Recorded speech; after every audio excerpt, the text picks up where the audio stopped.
Buen día, un gusto compartir con ustedes este espacio virtual y mi trabajo de investigación. Una propuesta de diseño de un plan de intervención para mejorar la resolución de problemas de matemáticas en estudiantes de educación media superior. Un gusto. Primero que nada, un poco de contextualización de por qué realicé esta investigación. Yo era estudiante de último semestre de la licenciatura en docencia de la matemática, licenciatura que se oferta en México, en el estado de Baja California. Esta actividad de investigación se realiza en el marco de las prácticas profesionales en la etapa terminal de la carrera. Mientras realizamos esas prácticas en esos últimos 2 semestres de la licenciatura, llevamos a la par un trabajo de investigación. Hay una imagen de mi facultad por si un día van al norte de México y la visitan. Muy bonita. La descripción de la problemática. Los modelos educativos siempre han hecho hincapié en fomentar la metodología de resolución de problemas en la clase de matemáticas. Sin embargo, diversos organismos internacionales, como lo son la OCDE, señalan que una elevada proporción de jóvenes de 15 años carece de estas habilidades básicas en la resolución de problemas. Lo anterior puede deberse al contrato didáctico, que Brousseau catalogó como el causante del fracaso escolar en matemáticas, ya que es el que condiciona los comportamientos de los estudiantes y del docente al momento de resolver un problema. Por eso ligué estas dos variables, por una parte la resolución de problemas y por la otra el contrato didáctico y cómo este afecta al proceso de resolución de problemas. En ese sentido, mi pregunta de investigación fue: ¿qué características debe tener el diseño de actividades didácticas que favorezcan el desarrollo de la habilidad de resolución de problemas de matemáticas en los estudiantes de educación media superior? De igual manera, el objetivo vinculado a la pregunta sería entonces diseñar actividades didácticas que favorezcan el desarrollo de la habilidad de resolución de problemas de matemáticas en los estudiantes a través del análisis del contrato didáctico en el aula. Mis principales referentes teóricos, pues por un lado, Brousseau y el contrato didáctico desde la teoría de las situaciones didácticas. En este esquema podemos resumir brevemente lo que es el contrato didáctico. Por una parte, las creencias que el docente tiene sobre cómo se enseñan las matemáticas. También abarca lo que el estudiante cree sobre el aprendizaje de las matemáticas. Y también sobre lo que creen sobre el conocimiento matemático escolar, sobre el saber matemático. Estas creencias llegan a condicionar los comportamientos tanto del docente como del estudiante en el aula y al momento de resolver algún problema matemático o al momento de trabajar matemáticas. Por otra parte, otro referente teórico ahora de la variable de la resolución de problemas fue George Polya y su metodología para resolver problemas, la cual se puede esquematizar de la siguiente manera. Son 4 pasos. Primero, comprender el problema, concebir un plan, ejecutar ese plan y evaluar el plan. Muy importante, ¿no? El último paso también. Ahora, ¿cómo existe esta relación entre el contrato didáctico y la resolución de problemas? Pues si ya mencionamos que el contrato didáctico tiene que ver con creencias, entonces estamos hablando de las creencias que los estudiantes tengan sobre cómo resolver problemas de matemáticas o sobre los problemas de matemáticas. Algunas de las documentadas en la literatura a lo largo de los años son las siguientes. Todo problema tiene solución. La solución debe ser una, numérica y precisa. Se tienen que utilizar todos los datos del problema y se tienen que realizar operaciones con esos datos para justificar la respuesta. Esas son algunas de las creencias que los estudiantes tienen sobre la resolución de problemas. ¿Qué metodología llevamos a cabo?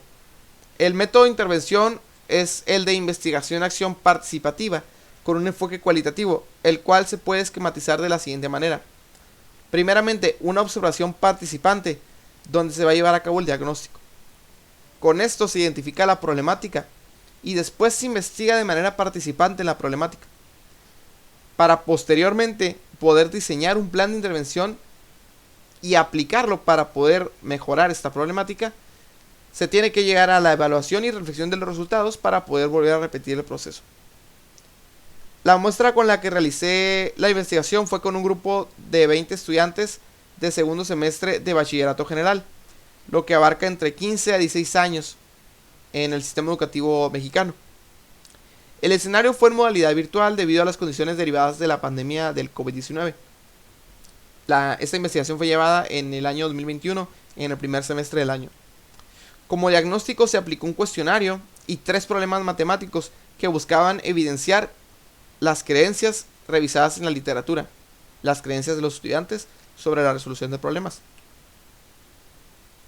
A continuación presento algunos resultados del diagnóstico, los más destacados, comenzando con las respuestas que dieron al cuestionario. Las preguntas que se les hicieron eran abiertas, por lo que recogí algunas respuestas comunes que tenían los compañeros.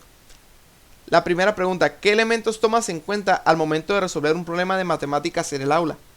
Ellos respondieron: tomar en cuenta todos los datos, ya se empieza a ver aquí algunas creencias que ellos pueden tener, realizar operaciones pertinentes, analizar bien la situación, las explicaciones y ejemplos que dio el docente de manera previa.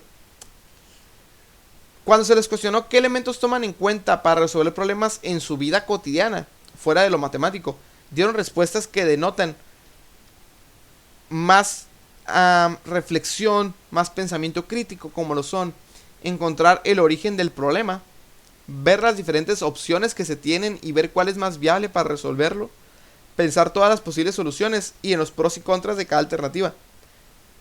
Esas estrategias podrían aplicarse de manera excelente en la resolución de problemas de matemáticas en el aula.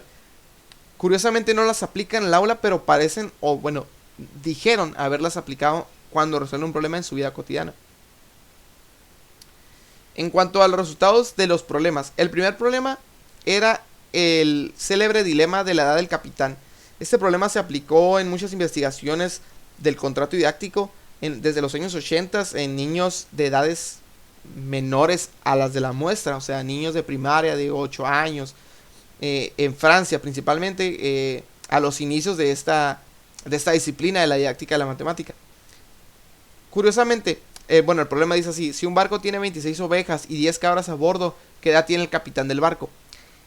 Este problema pues no tiene solución, no se puede saber la edad del capitán con esos datos. Sin embargo, los estudiantes que respondían a este problema sumaban las ovejas y las cabras y decían que la edad del capitán era 36 años.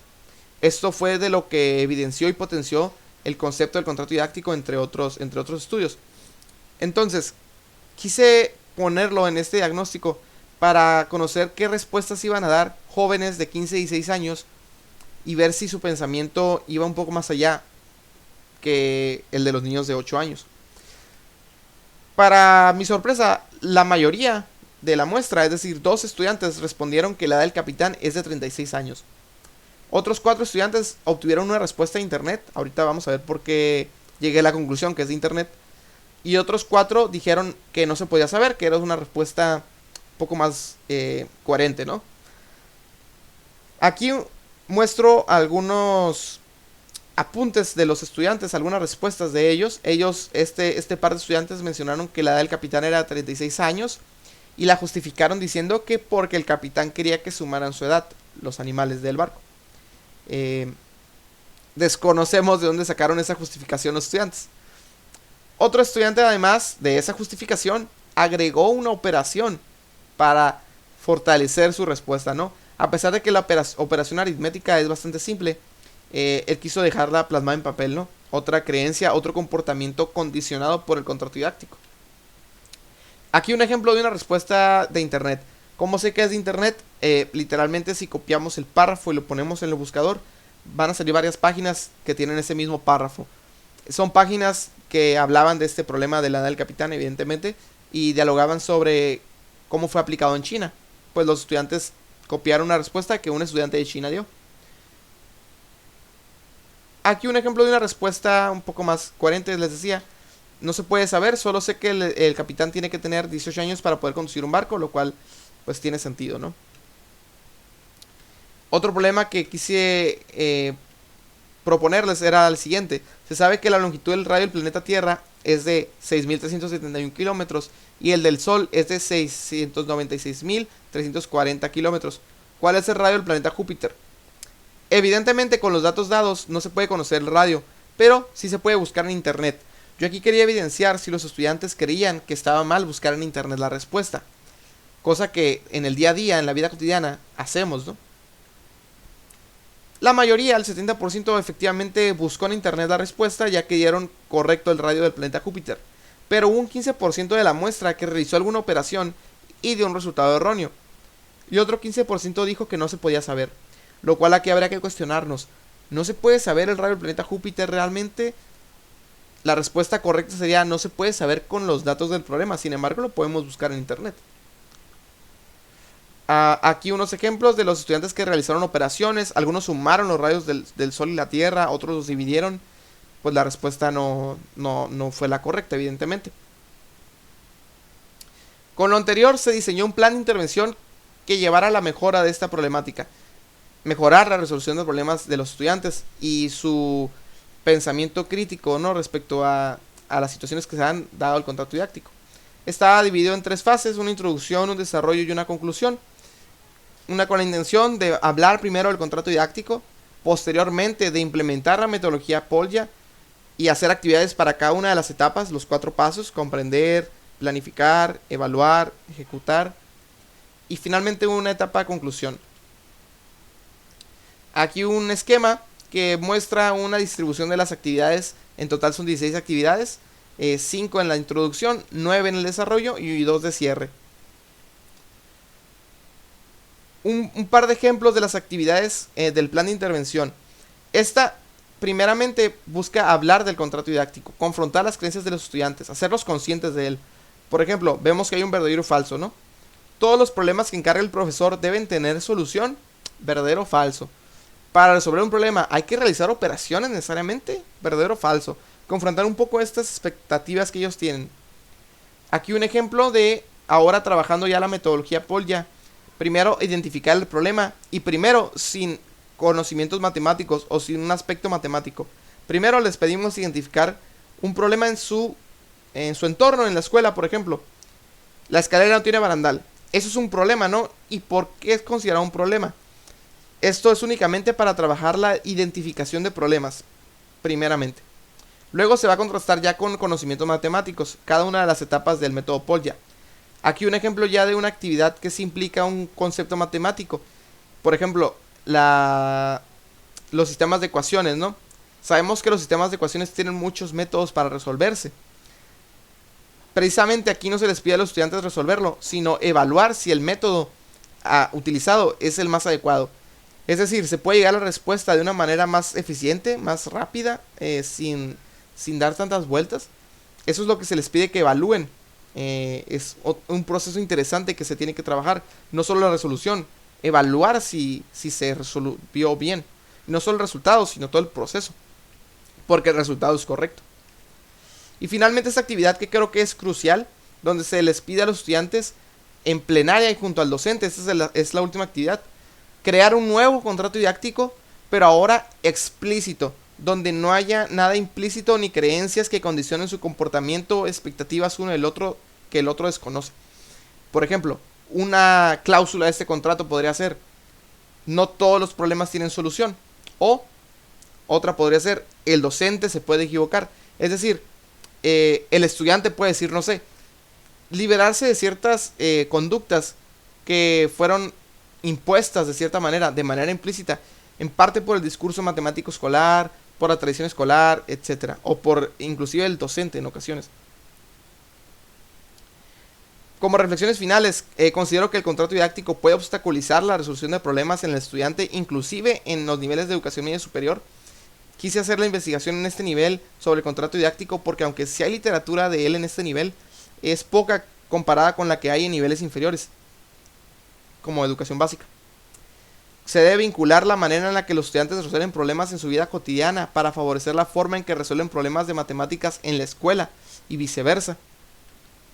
Y me parece que es necesario hacer consciente al estudiante sobre cómo funciona el proceso de enseñanza-aprendizaje de las matemáticas, siendo este un actor principal del mismo. Es decir, que él no desconozca estos procesos y que el maestro sea como un mago, ¿no?, que hace un truco de magia y para enseñarle al final y que el estudiante quede sorprendido, sino que el estudiante mismo pueda, de manera más autónoma, cada vez más hacerse cargo de estos procesos, siendo como dice ahí, un actor principal, y sobre todo en niveles más avanzados como lo es la educación media superior o el bachillerato. Con esto concluyo la presentación de esta investigación. Aquí mis referencias, principales fuentes, Brousseau, Polya, de Amore. Muchas gracias, un gusto compartir con ustedes. Nos seguimos viendo en los talleres y en el evento.